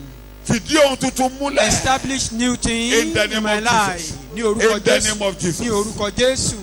ní orúkọ Jésù ni mo gba àdúrà. In Jesus' name we I pray. said the end of the old order. Mo ní òpin ìlànà orí tàtijọ́. burúkú ìṣáájú kó parẹ́ The lára. former bad law. gbogbo àrùn Ended. tí ẹ jogún láti inú ìyá All yìí inherited lórúkọ Jésù kó sicknesses. pè kó dé bá láàárọ̀. Let an end come upon them. àwọn wàhálà tó Those ti ń bá yí ń bọ̀ trouble you've been lórúkọ Jésù kó struggling parí. with. Let an end come unto them this morning. ìdí ọ̀nà ọ̀tún láàárọ̀ yìí A new way tí ìdí this morning. ìkejì múlẹ̀. Establish new thing this morning. ètò ìgbàlà kó ṣẹlẹ̀. The plan of salvation should happen. ìròyìn ayọ̀ kó máa bá yín látò. Good news should accompany us. ìdí ìtura kó fàṣẹ múlẹ̀ nù ayé. Establish comfort in our lives. gbogbo ohun tuntun gbogbo tí a gbé sínú ètò tuntun. Oh, all new Láti things àárọ̀ that yìí kó are máa bá embedded yín in those kọ́ new wọ̀nyí. plans, let them be in our ohun companion this àtijọ́ kó morning. kọjá lọ. All things pass ohun away. àtijọ́ kó kọjá lọ. All things pass èdè tí away. wọ́n Jésù lò ní agbámú. The language we use Olóò to parí. handle it. We ó hold mú it. ti You ìṣáájú said it kúrò. is finished. gbogbo ìṣáájú Taking orí away the burúkú former. gbogbo ìṣáájú wàhálà The gbogbo former ìṣáájú problem, ẹ̀ṣẹ̀ the gbogbo former ìṣáájú sin, ìnira the former gbogbo affliction, ìṣáájú the àìlọ́kọ former gbogbo ìṣáájú of ìnira loneliness, lórúkọ The Jésù kó former máa of parí affliction. láàárọ̀ yìí. Let an end come unto them in Jesus' name. ohun tuntun kó bẹ̀rẹ̀ Let new things start. ìlera kó bẹ̀rẹ̀ New health, lórúkọ Jésù ìtẹ̀síwájú kó bẹ̀rẹ̀ new progress, lórúkọ Jésù ayọ̀ kó bẹ̀rẹ̀ new joy in the name of Jesus. lórúkọ Jésù mo gbàdúrà. In Jesus' name, our Lord we pray. jókòó Sit down. ìdí tó fi jọ́jọ́ òní là ń wò láàárọ̀ yìí Why is it today? That's what we are considering. àti ráyè sọ́dọ̀ ọba. We have access to His presence.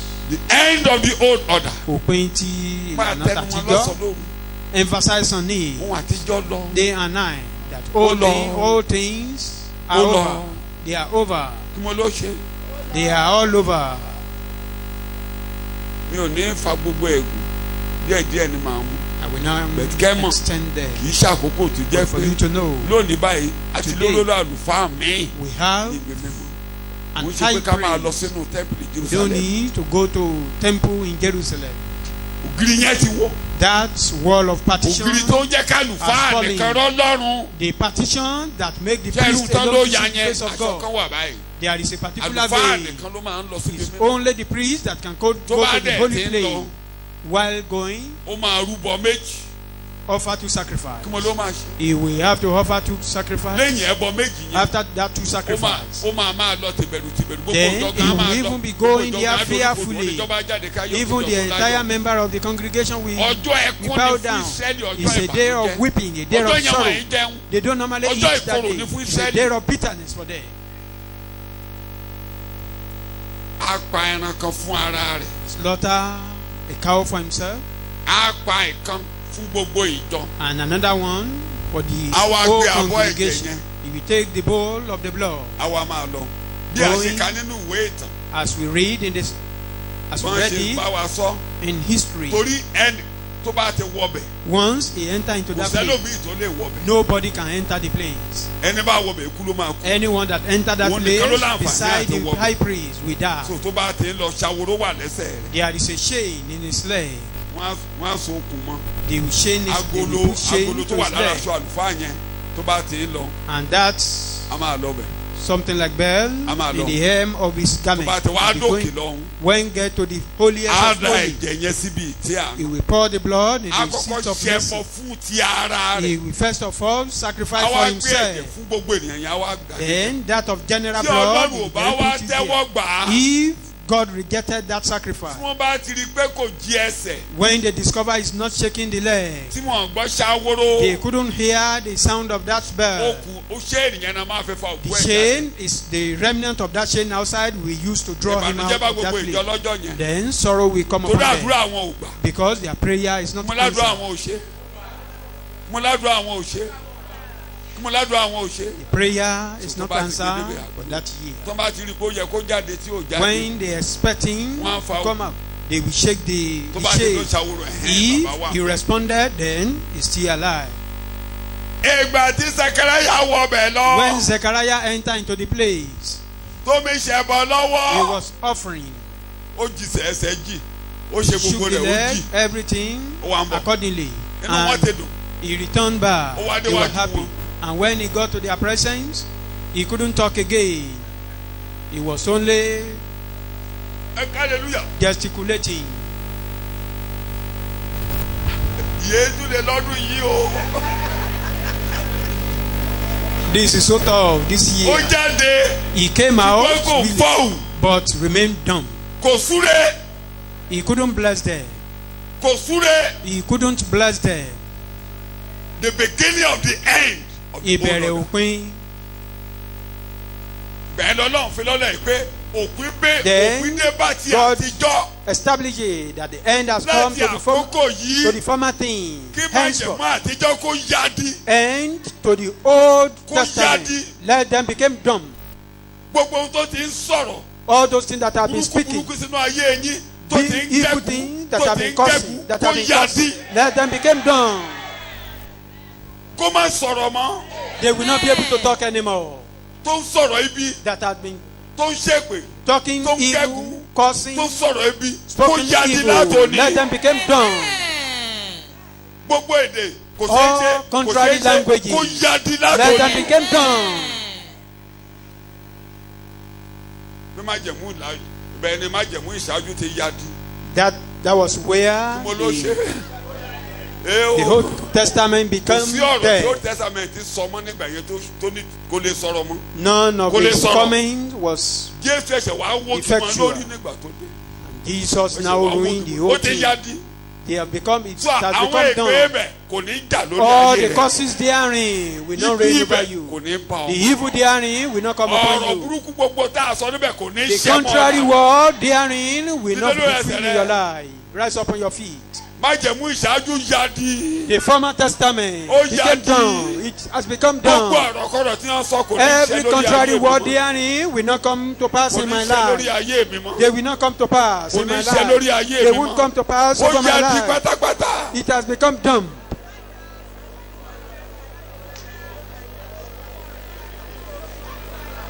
ní orúkọ Jésù ni mo gba àdúrà. In Jesus' Jókòó. name we pray.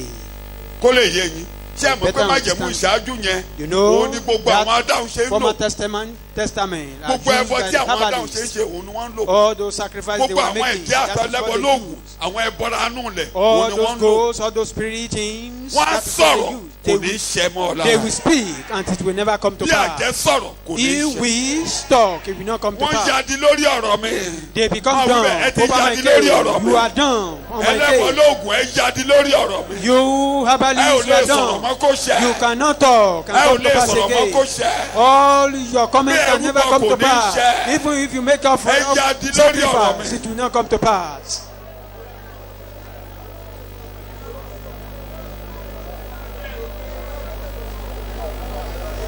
ní orúkọ Jésù ni mo gba àdúrà In Jesus' so name látòní we tó pray. bá ti rẹ́ Henceforth, nìkan tó mú kíní kan see anyone wúrẹ́wúrẹ́wúrẹ́wúrẹ́ talking to a sham, odi ló ń sọ̀rọ̀ that is a dumb man ta ni talking. mo ló ń sọ̀rọ̀ A dumb man talking. ta ni mo ló ń sọ̀rọ̀ Ìdán. odi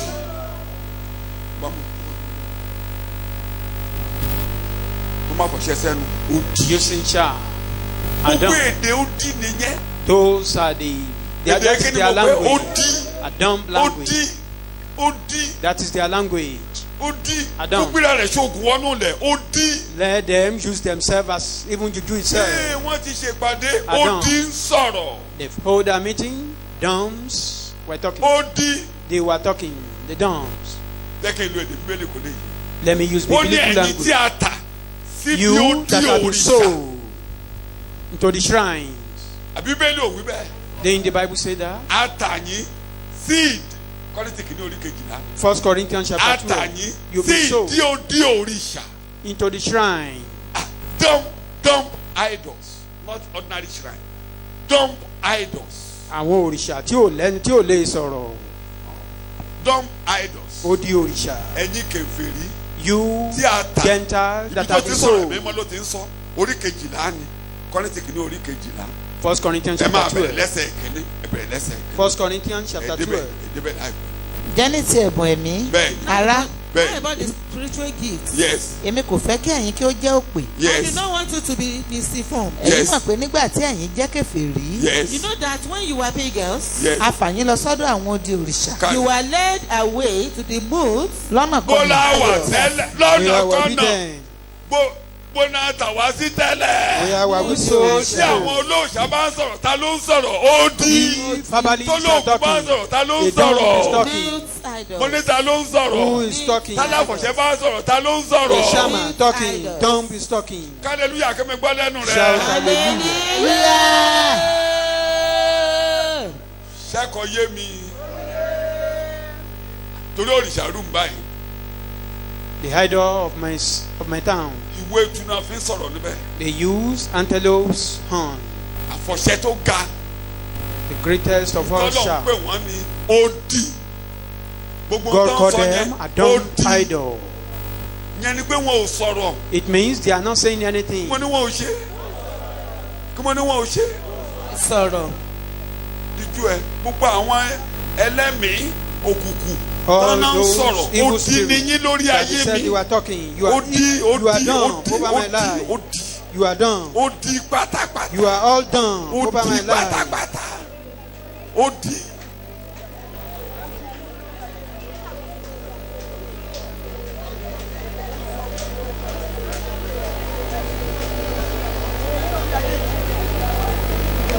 Gbàdúrà. In Jesus' name we Gbogbo pray. èdè odi tó ti ń kọjá lórí Every ayé language of the yìí kò dumb ní that is ṣe mọ́ passing lórúkọ through your Jésù. life will not come to pass. In the name Níbi of tí a Jesus. tà wá sí. Where we are sold Níbi odi into. òrìṣà. In the dumb Ẹ̀jẹ̀ idol. ló fi rà mí. Ah. Ẹ̀jẹ̀ Ní Jésù fi rà mí. Kì í ṣe jẹ́ ewúrẹ́ tàbí tọmọ màlúù. Ẹ̀jẹ̀ rẹ̀ ló fi rà mí. Gbogbo ọ̀rọ̀ odi kò ní All ṣe lórí dumb ayé yìí mọ́. war will never come to pass in your life. Ẹ ti bọ́.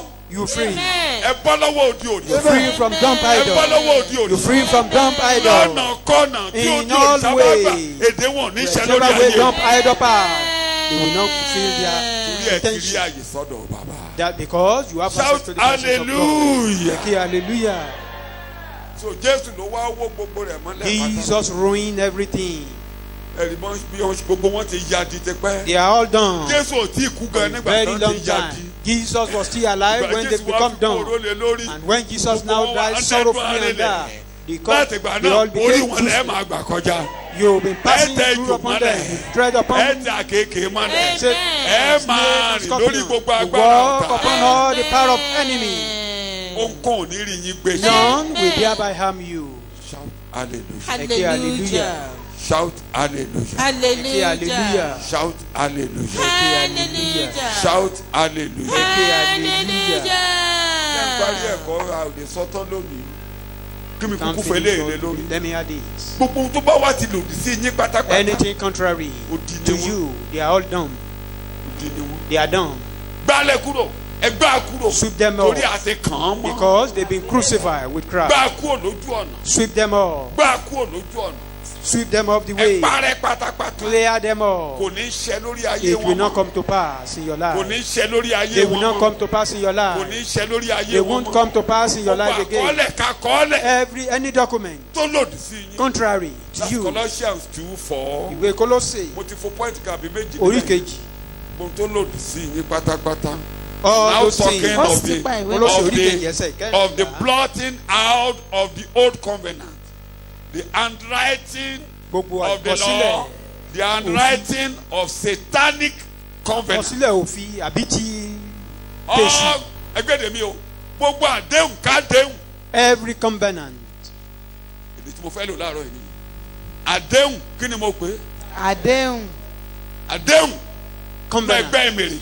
from the familiar Àdéhùn spirit nínú or ẹgbẹ́ with àjẹ́. familiar spirit with Àdéhùn wishes, kádéhùn nínú ilé òrìṣà. whichever Àdéhùn Covenant. kádéhùn nínú ẹgbẹ́ gbòóni. in the idol worship Àdéhùn tó places or dá shrine. létí omi nígbà tó ń tọrọ ọmọ nínú Any omi. covenant when you Àdéhùn are tó asking dá for a nígbà tó child. lóyún sínú in the tó sea. lọ ṣàdéhùn níbi A kíbi. covenant you made while Àdéhùn pregnant yẹn ò ní with ṣẹ́ lórí ọmọ anybody. tó bí yẹn. That covenant will not be fulfilled over that child. Náà ní tó bá ti ṣe ọdún báyìí ló máa kú.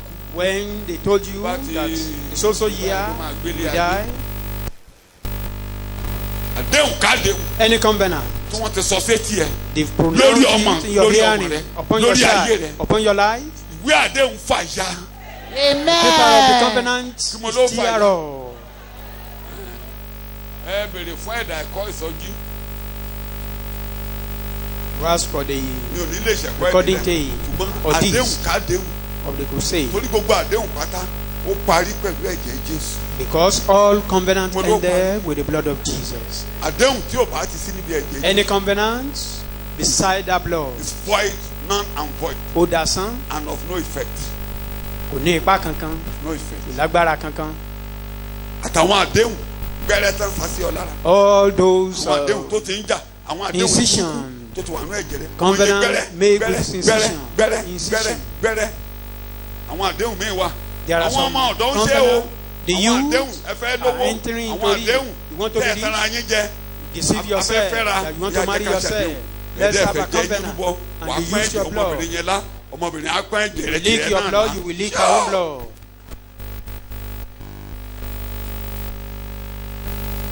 Àdéhùn tí ò sí nínú ẹ̀jẹ̀ The Jésù. covenant that is not the blood, Wíwó not ni the- kó wó láàárọ̀ that are yìí. not in the blood of Christ. Every kind of such covenant be pulled down. Òun ni wọ́n ṣe máa ń díjú yín wọnú ẹgbẹ́ gbòónì. That is why they Torí close ẹ your fẹ́ lọ eyes ṣàdéhùn. when you enter into Ogboni fraternity. Jẹ́ kí n lo léde You want gbogbo to make a satanic covenant. verses gbogbo satanic languages tó ti lọ All lórí ayé satanic rẹ̀ verses, láàárọ̀ yìí ó satanic di pípa languages, rẹ̀ pátá. they are cleared off in the name of Jesus.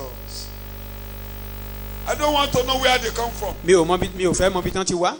Ìbá aṣọ ọkọ ọ̀run ìbá aṣọ ọkọ ọ̀run. Be it heavenly husband Déhùn ká or déhùn. whichever way. Àwọn ẹbọra àdéhùn láàrin àwọn ẹbọra hymns, the àwọn covenant ẹwìn with hymns. tán bá ọ pàdé ní òkùnkùn They are tẹjọ tó ń meeting you ṣeṣe. in darkness. Àwọn ẹ̀ mọ̀ pé àwọn ẹ̀mí kan máa bá ní sùn. Don't you know there are some spirits that can have affair with you in Wọ́n the bọ́kùnrin spirit, sùn, in the wọ́n spiritual bọ́bìnrin realm, in the spiritual realm.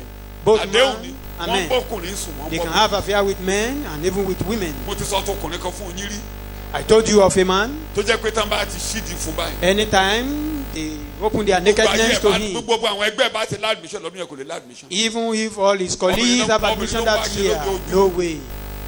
Ó dẹ̀ gbé rìsọ́ọ̀tì ilẹ̀kùn dání. He Gàlàwì is having his A-level tó bá ti result fíìlì fọ́ọ̀mù. while filling the Fún ọyẹ́ form. bá ti fíìlì fọ́ọ̀mù. Filling the form, Àwọn obìnrin á wá máa wọlé tọ̀ lójú àlá. and those Á dẹ̀ máa Spirit bá wọn ṣe títí ojú will àfẹ́. be having affair with them in the spirit, Ìgbà tí gbogbo ayé bá ti ń lọ. while his colleagues Lílá tó máa gbé. are getting admission, no way. Àwọn obìnrin yẹn á tó gbọ́lidé. Ó Those- tún lọ́dún tó ń bọ̀. Those spirits will be on holiday Tó bá ti till lọ́dún tó ń another bọ̀, year. á tó máa gbádùn. Mo ló máa ṣe. A máa gbádùn obìnrin lójú àlá. Ó ń fa yí ẹ̀. Àwọn ń fa yí ẹ̀ bóbìnrin ń ṣe àwọn obìnrin ń tẹ́ lọ́rùn. They were satisfying kò him lè with the dára ẹ̀ gbà. spirit. He can't deliver himself Torí àdéhùn because it's a covenant. àdéhùn ni. It's a Pé covenant. a máa tẹ́ẹ̀dì fún. That Bóyá will gbé be- díẹ̀ gbé díẹ̀ fún tó bá Open ti our ṣe. nakedness to him. Kò lè Once you have tẹ̀síwájú, affair kó with máa ṣe, them, kó máa ṣe. no progress. Bọ́ ṣe ń ṣe nínú ẹ̀mí. As wọ́n you máa are ṣe doing nínú ara. it physically, Bẹ́ẹ̀ or being àwọn in kan the wà tó jẹ́ spirit, pé they níbo do kan it tẹ̀síwájú. physically. Wọ́n á rán There obìnrin are fún wọn lórí some, ilẹ̀. instead of Wà ló ń progressing, gbádùn, a máa bóbìnrin ṣe. they will be. Àwọn míì wà wọ́n á máa fún ọ ní bí àwọn báyìí There lójú are àlá. some, they give them alcohol, Ẹmu náà máa mu. just alcohol Owó tá máa and fi wine. ṣàǹfààní láyé. The money they should use Ẹmu náà fẹ́ máa mu nínú àlá.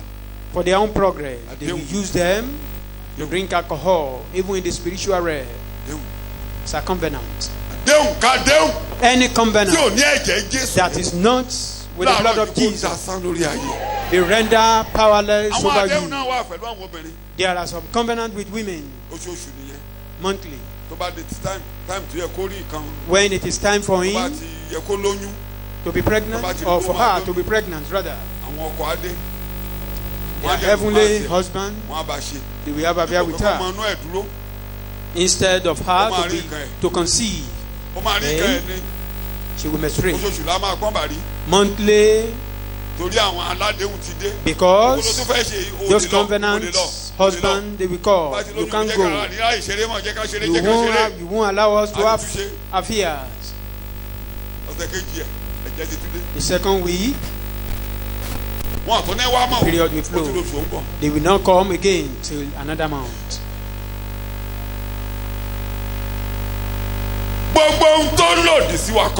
Everything contrary. I don't know which one is contrary to you. I don't know which one is making your life. There are some buying and selling in the spirit, and you just sit down while getting to your place of getting to the market physically. There are some people they will be breastfeeding in the spirit. They can't breastfeed physically. It's a covenant. Some they will walk, even in the dream. Every other walk here, they will just be walking like elephants. I'm talking of any covenant that is not from the blood of Jesus, that is not emanate from the blood of Jesus. Any covenant that is not in agreement with the blood of Jesus, we remove them, take them out of the way, and nail them to the cross. Wọ́n sì pa ìwé májẹ̀mú ni rẹ̀. Having cancelled and blotted out and wiped away. Let it be cancelled. Say, let it be cancelled. Kọ́ máa di pípa rẹ lórúkọ Jésù. Ẹ̀jẹ̀ Jésù fagilé. Let the blood of Jesus cancel them. Ẹ̀jẹ̀ Jésù The blood of Jesus cancel them all. Ẹ̀jẹ̀ Jésù fagilé. The blood of Jesus cancel them. Àdéhùn kàdéhùn. Any covenant. Bóyá mo mọ̀ nípa rẹ̀. Maybe I know about it. No. Ẹ̀jẹ̀ Jésù fagilé. The blood of Jesus cancel them. Ní orúkọ Jésù ni mo gba àdúrà. In Jesus' name we pray. Look up here. I'm in practical workshop and I'm talking to spiritual forces. Mo ń bá àwọn ẹ̀mí àwọn tinú ẹ̀mí lọ́hùn sọ̀rọ̀. There are some. You don't know when your mother enter an agreement with Satan. You don't know when you are making sacrifice. Maybe the people you live with, you don't know the agreement, the covenant. Maybe they are making you to make money. They are using you to make money. They make you a sacrifice. They are making you to make money. They sit upon you. We nullify all such agreement. We nullify all such agreement. Let them be cleared up on your feet.